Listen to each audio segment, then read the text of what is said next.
ठीक है, तो नेक्स्ट हेडिंग लिखो इसके अंदर रिप्रोडक्शन ऑफ बैक्टीरिया। और बैक्टीरिया में कौन सा रिप्रोडक्शन होता है? तो बैक्टीरिया कभी सेक्सुअल रिप्रोडक्शन के बारे में, गैमेट्स के बारे में ये चीज़ें नहीं जानता है। तो सेक्सुअल रिप्रोडक्शन मतलब गैमेट्स का बनना, गैमेट्स का फॉर्मेशन और फिर गैमेट्स का फ्यूज़न, गैमेट्स के फ्यूज़न जिसको हम बोलते हैं फर्टिलाइजेशन। तो इसके अंदर ये सारी चीज़ें एब्सेंट होगी। तो बैक्टीरिया के अंदर सिर्फ एक ही मोड ऑफ रिप्रोडक्शन होता है, that is only E sexual reproduction. अब मेरा एक भयानक क्वेश्चन, आप लोगों ने पढ़ा है सेक्सुअल रिप्रोडक्शन में वेरिएशन पैदा होते हैं, क्योंकि सेक्सुअल रिप्रोडक्शन के दौरान जब गैमेट्स बनते हैं तो मियोसिस होता है, और मियोसिस में क्रॉसिंग ओवर आपने सुना होगा, एंड क्रॉसिंग ओवर की वजह से हम सब में क्या आता है, वेरिएशन आता है। एंड आपने देखा होगा एक ही फैमिली में जब 2-3 बच्चे होते हैं तो भी उनकी शक्लें आपस में नहीं मिलती है। एक ही पेरेंट्स के बच्चे बट उनकी भी शक्लें आपस में क्यों नहीं मिलती है? क्योंकि वहाँ पे गैमेट्स बनते वक्त उनमें क्या हुआ था, क्रॉसिंग ओवर हुआ था। ठीक है, तो पर अगर आप डाइवर्सिटी अगर देखोगे तो डाइवर्सिटी आपको ज़्यादा कहाँ देखने को मिलेगी? आपको डाइवर्सिटी ज़्यादा बैक्टीरिया में देखने को मिलेगी। आपने ह्यूमन पॉपुलेशन कितनी देखी है? 7 बिलियन। तो ह्यूमन की शक्लें कितने टाइप की हो सकती है? 7 बिलियन टाइप की हो सकती है। पर मैं अगर बात करूं तो इस एक सिंगल स्टेट के अंदर 7 बिलियन से ज़्यादा डाइवर्सिटी आपको बैक्टीरिया देखने को मिलेगी। इंडिया के किसी एक स्टेट को पकड़ लो है, उसमें भी एक सिटी को पकड़ लो, आपको 7 बिलियन से ज़्यादा डाइवर्सिटी एक शहर में मिल जाएगी। तो ये डाइवर्सिटी ज़्यादा कैसे, जबकि आप तो बोल रहे हो कि बैक्टीरिया में तो सिर्फ ई सेक्सुअल रिप्रोडक्शन होता है। और आपने छोटी क्लासेस में कभी पढ़ा होगा कि ई सेक्सुअल रिप्रोडक्शन में क्या होता है, क्लोन्स बनते हैं। क्या बनते हैं? क्लोन्स बनते हैं ना। तो यहाँ पर डाइवर्सिटी कैसे आई बैक्टीरिया में? डाइवर्सिटी या फिर अगर मैं बोलूँ बैक्टीरिया में वेरिएशन का सोर्स क्या है, तो जरा देखिए इधर। तो इसमें हम डिस्कस करते हैं क्या यहाँ पे सोर्स ऑफ वेरिएशन के बारे में। तो बैक्टीरिया के अंदर डाइवर्सिटी का जो मेन रीज़न है वो क्या है? That is the mutation. क्या होता है? और बाय द वे हमारे देखो क्रिएटर ऑफ वेरिएशन या क्रिएशन ऑफ डाइवर्सिटी ये कौन करता है? क्रिएट करने का काम म्यूटेशन का होता है, जो हम लोग कभी जेनेटिक्स में पढ़ते हैं, इवोल्यूशन में God father of variation mutation होता है। बाकी सब तो बेटा कॉम्बिनेशन बनाने की बातें होती है ना। तो इसमें पहले तो किसकी वजह से आएगा? म्यूटेशन की वजह से। और आपने जेनेटिक्स में क्लास 12 में कभी सुने हो कि हैप्लॉइड और डिप्लॉइड है, ज़्यादा प्रोबेबिलिटी किस में होती है म्यूटेशन की? हैप्लॉइड में। एंड बैक्टीरिया होते भी कैसे? हैप्लॉइड। तो म्यूटेशन की रेट ज़्यादा किस में देखी जाती है एज़ कम्पेयर टू प्रोकैरियोट्स और यूकैरियोट्स में? ज़्यादा देखी जाती है किसमें? प्रोकैरियोट्स में, क्योंकि ये क्या होते हैं? हैप्लॉइड होते हैं। तो म्यूटेशन की रेट हमसे ज़्यादा है, तो कॉमन सेंस की बात है डाइवर्सिटी बढ़ेगी। एंड दूसरा इसका रीज़न होता है पैरासेक्सुअल रिप्रोडक्शन। पैरासेक्सुअल रिप्रोडक्शन, हम पैरासेक्सुअल रिप्रोडक्शन के अंदर हम यहाँ पे 3 टाइप पढ़ते हैं। एक होता है इसके अंदर ट्रांसफॉर्मेशन, जो हमने कभी पढ़ा था ग्रिफिथ का एक्सपेरिमेंट, है ना। नहीं तो आप लोग क्लास 12 में जाए, क्लास 12 के अंदर हम पढ़ते हैं ग्रिफिथ का एक्सपेरिमेंट मॉलिक्यूलर बेसिस के अंदर, है ना। तो उसको वहाँ पढ़ लेना, जिसमें याद है हमने कुछ पढ़ा था कि एस फॉर्म जो है वो नहीं, आर फॉर्म कन्वर्ट होता है तो किस में? एस के अंदर। मैं एक समरी के अंदर बता देती हूँ क्या होता है कि आपके पास एक होते हैं रफ बैक्टीरिया। कौन होते हैं? है ना, ये आर फॉर्म होती है, रफ होती है। और एक होता है स्मूथ फॉर्म। क्या होता है? स्मूथ फॉर्म होता है। तो ये इसका एस फॉर्म दिखाई दे रहा है। और ये स्मूथ क्यों होता है? बिकॉज इसके चारों तरफ एक कैप्सूल आपको देखने को मिलता है ना। अब ग्रिफिथ के एक्सपेरिमेंट में क्या किया था कि उन्होंने जो एस फॉर्म था बैक्टीरिया, उस बैक्टीरिया को उन्होंने हीट से किल कर दिया था, तो इसके टुकड़े टुकड़े हो गए। और टुकड़े टुकड़े हो जाने के बाद इन्होंने आर फॉर्म के साथ इसको रख दिया। तो फाइनली हुआ क्या था है कि एस फॉर्म के अंदर कोई भी एक जीन प्रेजेंट थी, ये जीन या डीएनए का टुकड़ा, वो डीएनए का टुकड़ा इसके अंदर चला गया। और इसके अंदर जाने के बाद नाउ अब ये जो आर फॉर्म है ये भी अपने चारों तरफ क्या कर सकता है? कैप्सूल बना सकता है। तो अब ये कैप्सूल बनाने की पावर रखता है अपने चारों तरफ। तो फाइनली ये कन्वर्ट हो गया था किसमें? एस फॉर्म के अंदर, क्योंकि इसका जो फॉर्म है वो चेंज हो गया, ट्रांसफ़र हो गया। तो दैट्स वाई इसको बोलते हैं हम क्या? ट्रांसफॉर्मेशन एक्सपेरिमेंट, जिसमें आपने पढ़ा था कि न्यूमोकोकस निमोनी जो होता है वो क्या होगा? कॉम्पिटेंट होते हैं। क्या होते हैं? कॉम्पिटेंट होते हैं। तो इस प्रोसेस को हम क्या बोलते हैं? ट्रांसफॉर्मेशन। तो एक तो वेरिएशन इसकी वजह से आ रहा है, जैसे आर फॉर्म एस के अंदर कन्वर्ट हो सकता है कि बैक्टीरिया किसी अदर जीन को पिक किया होगा तो उसके अंदर कुछ अलग तरह का चेंज आया होगा, किसी ने और किसी जीन को पिक किया होगा तो उसमें कुछ और तरह का चेंज आया होगा, है ना। तो बात क्या कर रहे हैं हम? चेंज की, वेरिएशन की बात कर रहे हैं ना। चलो, एक रीज़न ये होता है। दूसरा रीज़न इसमें होता है कॉन्जुगेशन। हालांकि अब आपको इतना डिटेल में नहीं पढ़ना बेटा इन चीज़ों के बारे में, है ना। अब कॉन्जुगेशन क्या होता है? एक बैक्टीरिया होता है, एक और बैक्टीरिया है। आपने प्लाज्मिड सुना था? क्या पढ़ा था? प्लाज्मिड। तो इस बैक्टीरिया के पास यहाँ पे क्या होता है? एक प्लाज्मिड प्रेजेंट होता है। इस प्लाज्मिड को हम बोलते हैं फर्टिलिटी प्लाज्मिड या फिर बोलते हैं F plasmid.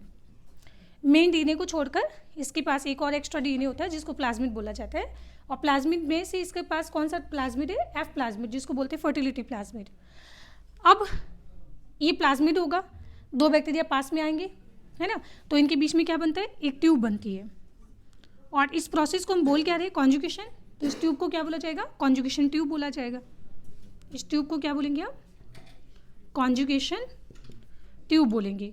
And conjugation tube बन जाने के बाद, क्योंकि डीएनए अपने आप को रेप्लिकेट कर सकता है, डीएनए अपने आप को रेप्लिकेट कर सकता है, तो ये जो प्लाज्मिड होगा, ये जो डीएनए होगा, ये अपना रेप्लिकेशन करेगा, इसकी एक और कॉपी बनेगी, और वो कॉपी जो है इस कॉन्जुगेशन ट्यूब से होते हुए इस बैक्टीरिया में आ जाएगी, और ये बैक्टीरिया में भी क्या आ गया? आप प्लाज्मिड आ गया।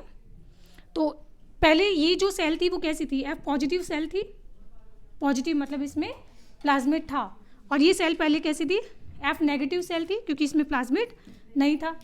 कॉन्जुगेशन के बाद पॉजिटिव पॉजिटिव था, पर नेगेटिव क्या हो गया? पॉजिटिव हो गया। नेगेटिव क्या हो गया? यहाँ पे एफ पॉजिटिव सेल के अंदर कन्वर्ट हो गया। तो बस दो बैक्टीरिया का पास आना, उनके बीच में कॉन्जुगेशन होना, और कॉन्जुगेशन से कोई डीएनए का ट्रांसफ़र हो जाना, इसी प्रोसेस को हम क्या बोलते हैं? कॉन्जुगेशन। तो कॉन्जुगेशन की वजह से भी देखिए बैक्टीरिया में चेंज आया कि नहीं आया। अच्छा, मान लो कि सपोज करो कि इस प्लाज्मिड के पास अगर कोई एंटीबायोटिक रेजिस्टेंट जीन हो, एंटीबायोटिक रेजिस्टेंट जीन हो, फॉर एग्जांपल टेट्रासाइक्लिन या एम्फिसिलिन रेजिस्टेंट अगर जीन हो, तो ये बैक्टीरिया तो पहले से रेजिस्टेंट था, और पहले इसके पास वो जीन थी नहीं, तो ये कैसा था? सेंसिटिव था। ठीक है। कॉन्जुगेशन के बाद क्योंकि इसके पास प्लाज्मिड आ चुका है, एंटीबायोटिक रेजिस्टेंट जीन इसके पास भी आ गई है, नहीं ये इसको ट्रांसफ़र नहीं करता है, इसको ये रेप्लिकेट करके इसकी फोटोकॉपी को ट्रांसफ़र करता है ना। तो अब ये बैक्टीरिया भी क्या हो जाएगा? यहाँ पे एंटीबायोटिक रेजिस्टेंट हो जाएगा। आगे बात समझ? चलो, तो ये होता है कॉन्जुगेशन। बाकी कॉन्जुगेशन के टाइप भी होता है कि एफ पॉजिटिव एफ नेगेटिव के बीच में कॉन्जुगेशन हो रहा है, एक HFR और एफ नेगेटिव के बीच में होता है, मत पढ़ो, कोई नहीं पूछेगा। एक होता है सेक्सडक्शन होता है, तो ये सब चीज़ें काम की नहीं है, कोई नहीं पूछता है। ठीक है।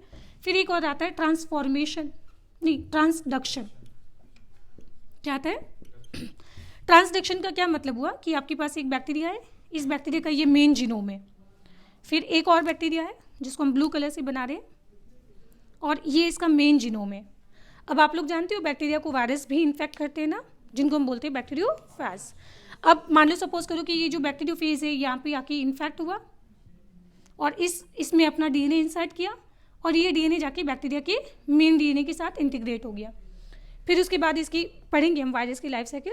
वायरस जो है खूब सारा मल्टीप्लाई करता है, मल्टीप्लाई होने के बाद जो लास्ट वाला जो वायरस का डीएनए होगा वो यहाँ से क्या होगा? एक्साइज हो जाएगा, बाहर निकलेगा, बाहर निकल के क्या होगा? एक कैप्सूल के अंदर, मतलब एक कैप्सिड में पैक हो जाएगा। पैकेजिंग हो जाने के बाद ये नए डीएनए को, नए बैक्टीरिया को इन्फेक्ट करेगा, पुराने वाले को तो ये मार के बाहर निकल जाएगा, और फिर एक नए बैक्टीरिया को जाके इन्फेक्ट करेगा। बट इस प्रोसेस के दौरान होता क्या है कि जब ये एक घर से निकल रहा है ना, तो अपना सामान तो लेके जा ही रहा है, उस घर का सामान भी कुछ चुरा के लेके चला जाता है।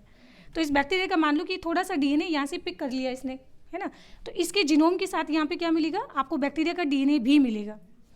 तो इस बैक्टीरिया का डीएनए, इस बैक्टीरिया का कुछ पार्ट डीएनए ये इसमें ट्रांसफ़र कर रहा है कि नहीं कर रहा है ना। पर ये ट्रांसफ़र किसकी मदद से हो रहा है? बैक्टीरियोफेज या फिर वायरस की मदद से हो रहा है। तो एक बैक्टीरिया से दूसरे बैक्टीरिया में डीएनए का ट्रांसफ़र अगर वायरस के थ्रू होता है तो उसको हम क्या बोलते हैं? ट्रांसडक्शन बोलते हैं। ठीक है। बाकी मैं फिर बोल रही हूँ, इसके अलावा आपको बिल्कुल भी नहीं पढ़ना है। ट्रांसडक्शन दो टाइप के होते हैं, जनरलाइज्ड और एक होता है स्पेशलाइज्ड, है ना, कि वायरस जहाँ जाके इंटीग्रेट होता है ना, अगर वो बैक्टीरिया का कोई स्पेसिफिक अगर सीक्वेंस है तो उसको बोलते हैं स्पेशलाइज्ड ट्रांसडक्शन। जैसे गाल और एक जीन होती है बायो और गाल वाली जीन होती है कि वो हमेशा उन्हीं की जीन के बीच में जाके इंटीग्रेट होगा। तो जब भी वो ट्रांसफ़र होगा तो या तो गाल वाली जीन लेके जाएगा गैलेक्टोज वाली, या फिर बायो वाली जीन लेके जाएगा, वो नहीं पढ़ना है। एक होता है जनरलाइज, मतलब जाके वो कहीं पे भी जीनोम में इंटीग्रेट हो जाएगा, बैक्टीरिया के कहीं पे भी जाके जीनोम के अंदर इंटीग्रेट हो जाएगा। ठीक है, साइंटिस्ट भी आपको नहीं पढ़ने कि कौन से साइंटिस्ट इसमें इन्वॉल्व थे। ठीक है, हाँ ट्रांसफॉर्मेशन इंपॉर्टेंट है क्योंकि हम लोग क्लास 12th में पढ़ते हैं, तो इसमें ग्रिफिथ का नाम याद रखना। ईयर क्या था ग्रिफिथ के एक्सपेरिमेंट का? 50 नहीं था, 20 था, 28। ग्रिफिथ के एक्सपेरिमेंट का टाइम क्या था? 1928 था। ठीक है, तो इसको हम लोग क्या बोलते हैं? Parasexual reproduction. नाम भले ही इसका सेक्सुअल है, बट यहाँ पे कोई भी रिप्रोडक्शन नहीं हो रहा है बेटा। रिप्रोडक्शन कहाँ हो रहा है? क्या यहाँ पे बैक्टीरिया की संख्या बढ़ रही है क्या? पहले ये 2 बैक्टीरिया थे, अलग हो जाएंगे तो उसके बाद भी तो 2 ही बैक्टीरिया है ना। बैक्टीरिया की कोई संख्या नहीं बढ़ी है यहाँ पे। यहाँ पे देखो आर फॉर्म एस में कन्वर्ट हो गया ना, तुम अपना रूप बदल दो तो उसका मतलब ये थोड़ी नहीं कि तुम्हारी संख्या बढ़ जाएगी।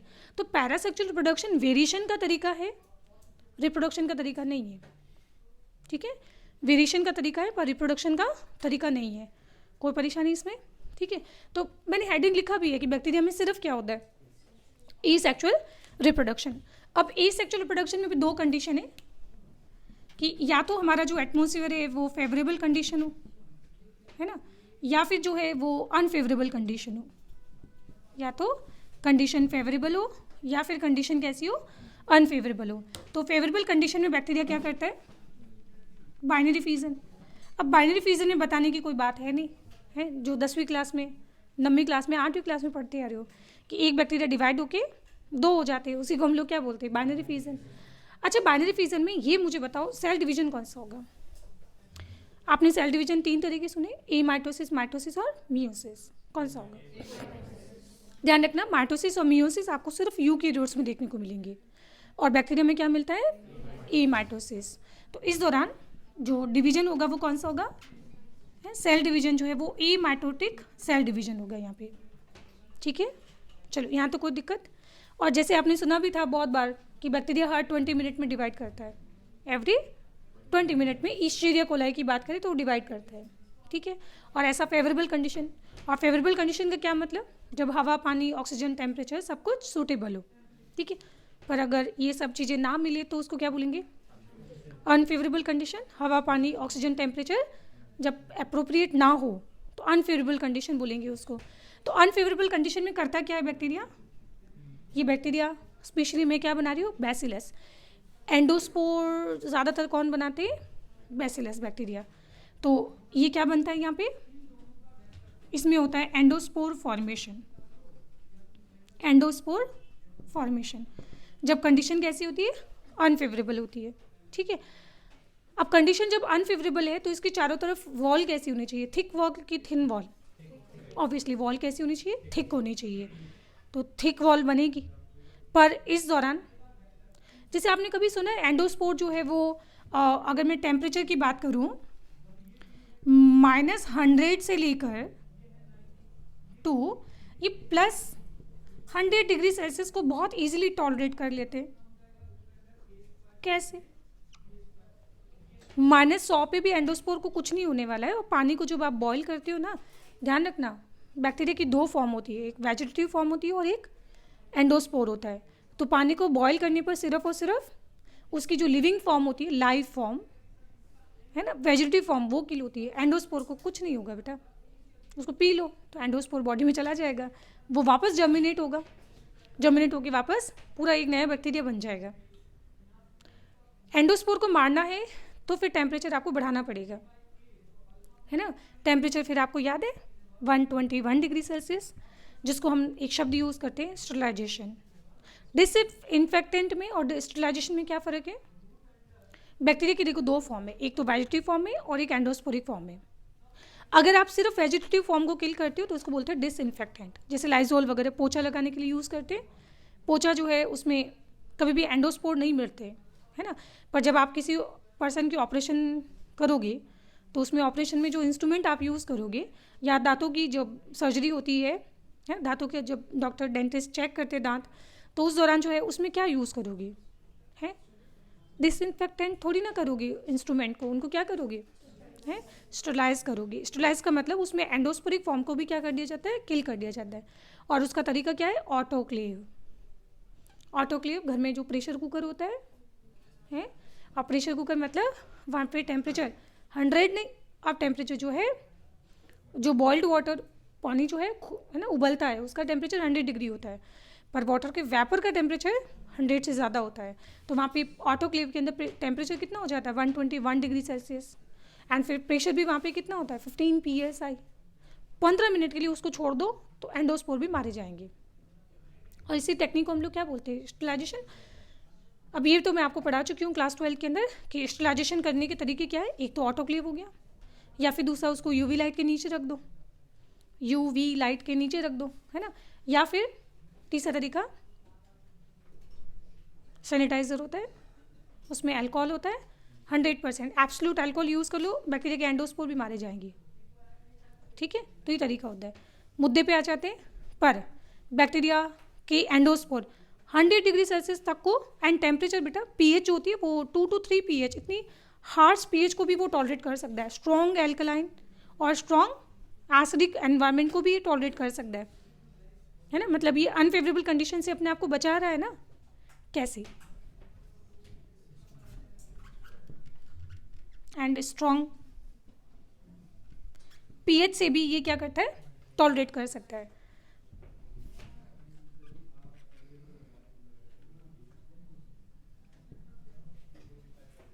और ये एग्जाम के क्वेश्चन है। तो इसके 3 तरीके हैं। सबसे पहले बैक्टीरिया, अगर आपके पास जब पैसे कम हो तो समझदारी है अपने खर्चे भी कम कर लें, नहीं तो फिर सर्वाइवल मुश्किल हो जाएगा, पता ही है ना। तो अकॉर्डिंग टू पैसे, अगर आप अपनी नीड कम कर लेते हो तो फिर आपका एग्जिस्टेंस की बढ़ जाती है चांसेस। तो एग्जैक्टली सेम चीज़, जब बाहर खाना नहीं है, ऑक्सीजन नहीं है, टेम्परेचर पूरा नहीं है, तो उस कंडीशन में अगर इसको मेटाबॉलिक रेट अगर इसने बढ़ाई तो मारा जाएगा। तो ये इस दौरान क्या करता है, अपना मेटाबॉलिक रिएक्शन कम कर लेता है। मेटाबॉलिक रिएक्शन कैसे कम करेगा, पानी को लूज़ कर देता है। अब वाटर लूज़ करने की वजह से साइटोप्लाज्म कंडेंस हो जाएगा, एंड इसकी इस दौरान जो है यहाँ पे मेटाबॉलिक जो रिएक्शंस होती है वो क्या होगी, डिक्रीज हो जाती है। एंड कॉमन सेंस की बात है, जब डिमांड ही कम है तो सप्लाई कम होने से कोई ज़्यादा फिर फर्क पड़ेगा नहीं, क्योंकि हमारी डिमांड ही वैसे ही क्या है, कम है। तो इस दौरान जो है इसका साइटोप्लाज्म जो है वो कंडेंस हो जाएगा। वाटर लूज करने की वजह से इसका साइटोप्लाज्म इस तरह से कंडेंस हो जाएगा। जो साइटोप्लाज्म पहले यहाँ तक पूरा था ना, अभी पूरा देखो इधर से सिकुड़ के यहाँ पे आ गया। ठीक है, एंड फिर इसको अनफेवरेबल कंडीशन से प्रोटेक्ट करने के लिए इसके ऊपर बन जाती है वेरी वेरी थिक वॉल। इसके ऊपर क्या बन जाएगी, और फाइनली ये जो स्ट्रक्चर बनता है इसको बोलते हैं क्या, एंडोस्पोर। तो इसको मैं बोलूँगी भी क्या, स्पोर के ऊपर जो वॉल बन रही है that is the spore wall, है ना। तो दूसरा इसके बचने का रीज़न क्या है कि इसके ऊपर एक बन जाती है थिक स्पोर वॉल, जो आपको कैसे दिखाई दे रही है, थिक दिखाई दे रही है। तो ये भी क्या करेगा, उसको टेम्परेचर बहुत ज़्यादा बढ़ जाए तो उससे भी प्रोटेक्ट करेगा। ठीक है, एंड तीसरी बात, अगर बैक्टीरिया को मैं 100 डिग्री सेल्सियस पे रख दूँ एंडोस्पोर को, तब भी मरेगा नहीं ना। पर आप लोग जानते हो बेटा कि प्रोटीन जो होते हैं काम करने के लिए उनको एक ऑप्टिमम pH और ऑप्टिमम टेम्परेचर की नीड होती है। बैक्टीरिया जो बेचारा 37 डिग्री सेल्सियस पे जो ई कोलाई ग्रो कर रहा था, अचानक से उसको उठा के आपने एंडोस्पोर बना के 100 डिग्री पे रख दिया। भले ही बैक्टीरिया सर्वाइव कर जाएगा, पर क्या उसके एंजाइम या प्रोटीन जो है वो डीनेचर्ड नहीं हो जाएंगे, हैं, नहीं होंगे, क्योंकि इसमें एक वेरी वेरी इंपॉर्टेंट एक केमिकल बनता है। उस केमिकल का नाम है, जिसके साथ एसोसिएटेड होता है कैल्शियम, है ना। तो उसका नाम है कैल्शियम डाइपिकोलिनिक एसिड। क्या नाम है इसका, calcium dipicolinic acid, dipicolinic acid. और ये कैल्शियम डाइपिकोलिनिक एसिड का काम क्या है, तो एक तो ये प्रेजेंट होता है कहाँ पे, साइटोप्लाज्म के अंदर, और साइटोप्लाज्म के अंदर ये प्रोटीन या फिर अगर हम बोलेंगे एंजाइम, क्योंकि एंजाइम भी क्या होते हैं, प्रोटीन होते हैं, उनकी प्रेसिपिटेशन को रोकता है। है ना, पूरा लिख लेना कि उनको प्रेसिपिटेट नहीं होने देगा। और दूसरा ये आपको यहाँ पे भी दिखाई देगा स्पोर वॉल के अंदर भी, तो ध्यान रखना कैल्शियम डाइपिकोलिनिक एसिड कहाँ कहाँ प्रेजेंट होता है, साइटोप्लाज्म के अंदर, यहाँ पे भी प्रेजेंट होता है और स्पोर वॉल के अंदर भी प्रेजेंट होता है।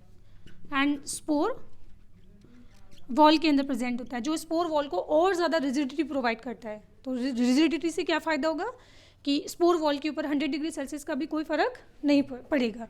तो यहाँ पे प्लस के अंदर 100 डिग्री सेल्सियस के अंदर ये ईजिली क्या कर सकता है, सर्वाइव कर सकता है। कोई परेशानी? तो ये केमिकल का नाम क्या है? तो moral of the story, calcium dipicolinic acid, thick spore wall and reduce metabolic reaction की वजह से एंडोस्पोर वेरी हार्श कंडीशन में भी इजीली सर्वाइव कर सकते हैं। और जैसे ही जब कभी भी कंडीशन फेवरेबल आएगी तो फेवरेबल कंडीशन आने पर इसके जो स्पोर वॉल है वो तो हट जाएगा और फिर वापस एक नई सेल वॉल बन जाएगी और वापस वो अपनी कौन सी फॉर्म में, लिविंग फॉर्म में या फिर अपनी वापस वेजिटेटिव फॉर्म में लौट आएगा। ठीक, तो क्या मैं एंडोस्पोर फॉर्मेशन को रिप्रोडक्शन का तरीका मानूं या नहीं? एक एंडोस्पोर से कितने बैक्टीरिया बाहर आएंगे? वन एंडोस्पोर, जर्मिनेशन के बाद 1 बैक्टीरिया, तो रिप्रोडक्शन कहाँ हुआ, है ना। तो एंडोस्पोर फॉर्मेशन बेटा अनफेवरेबल कंडीशन से बचने का तरीका है, ये रिप्रोडक्शन का तरीका नहीं है। तो moral of the story, bacteria के अंदर सिर्फ और सिर्फ 1 एंड ओनली एक ही रिप्रोडक्शन का तरीका होता है, दैट इज बाइनरी फिजन, है ना। तो यहाँ पे एक पॉइंट लिख लेना कि endospore formation is not consider as a reproduction because इसमें बैक्टीरिया की संख्या इंक्रीज नहीं हो रही है। और यहाँ पे लिख लेना 1 endospore is equal to 1 bacteria. ठीक है, एक एंडोस्पोर से एक ही बैक्टीरिया बाहर आएगा, कोई परेशानी इसमें? ठीक है, चलो, तो इस तरह से मोनेरा किंगडम में हमारा बैक्टीरिया वाला जो पार्ट है वो कंप्लीट हो गया। इसके बाद हम शुरू करते हैं ब्लू ग्रीन एल्गी, माइकोप्लाज्मा और आर्की बैक्टीरिया। 3 टॉपिक और बचे इसमें। ठीक है, लिखो इसको।